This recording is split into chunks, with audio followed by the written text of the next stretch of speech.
Episode 16. How could it be him? How could she get into that room? Natalie frowned.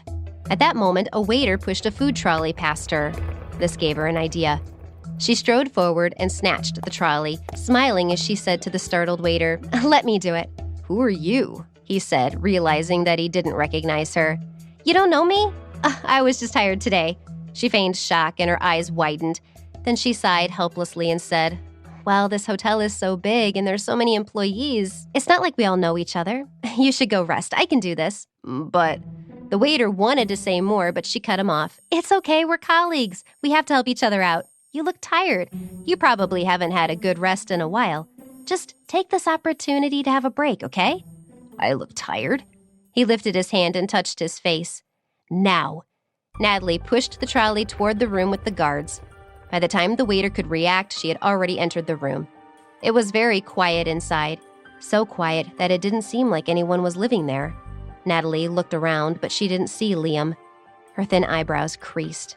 Could she have guessed wrong? Maybe he wasn't here. Suddenly, she heard the sound of water splashing, and she turned to look at the bathroom. The door was frosted glass, and she could vaguely see a tall figure on the other side. Her heart skipped a beat. Ooh, this was bad. She was in the wrong room, and there was someone here, in the shower. She had to escape. She turned around to leave, but in her hurry, she didn't pay attention to where she was going, and she bumped into the trolley. Bryce closed his eyes and let the warm water spray over his body. Suddenly, he heard the sound of something crashing to the floor. His eyes opened in shock, and he quickly turned off the shower. Without the sound of the flowing water, the room instantly fell quiet. A faint moan came from outside the bathroom. With a cold expression, he pulled a towel around his waist and strode out. Oh my God! How could she be so unlucky? When Natalie bumped into the trolley, she couldn't react in time and fell backwards onto the floor. Oh, her butt hurt. The pain made her grimace, and she couldn't hold back a groan. Suddenly, a pair of hotel slippers appeared in her line of sight. Natalie sucked in a breath of cold air.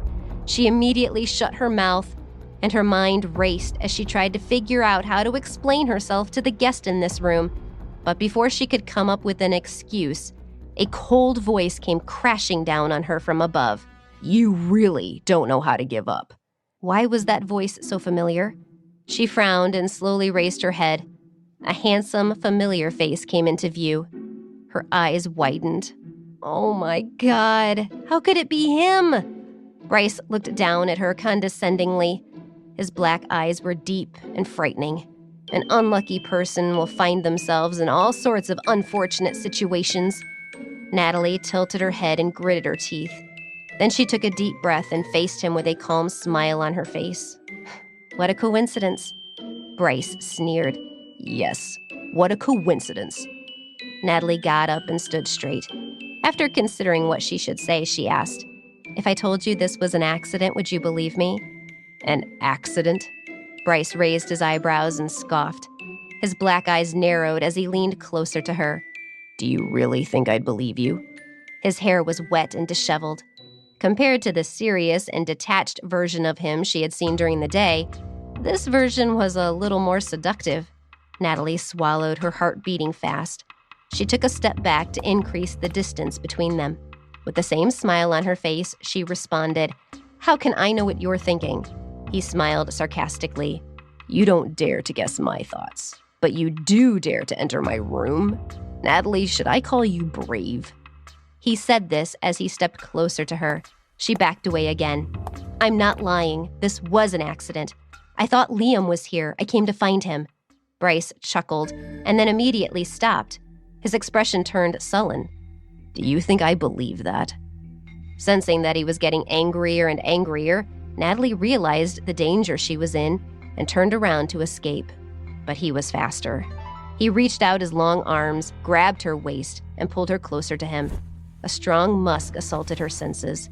Startled, she tried to struggle. "Let me go!" But he was too strong. She couldn't move an inch. She gave up struggling and glared at him. "What are you trying to do?" "What?" He smirked as his black eyes flashed with a strange light. "Don't you know what I want to do?" "I don't," she said sharply. Are you trying to—" Bryce raised his eyebrows. "Isn't that why you came here?" "No." The sooner Natalie said the word, the more she felt the world spinning around her. By the time she could react, she was already on the bed. Bryce pressed his tall body against her, so there wasn't the slightest gap between them. Even though she had had a child, she was still a stranger to lovemaking. This was the first time she had been this close to a man without passing out. She didn't feel any lust. She only felt extremely ashamed and fearful. Her face turned red, and she forcefully pushed him away. "Get off!" But he grabbed her hands and pressed them against the top of her head. Then he bent down and whispered in her ear, "Since you came, don't go.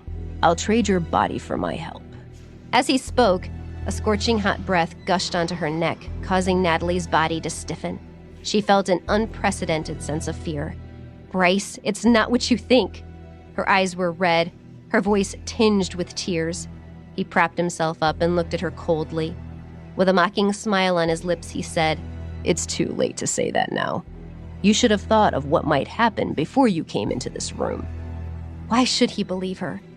Terrified, Natalie shouted at him, "I don't care what you think. Get off me!"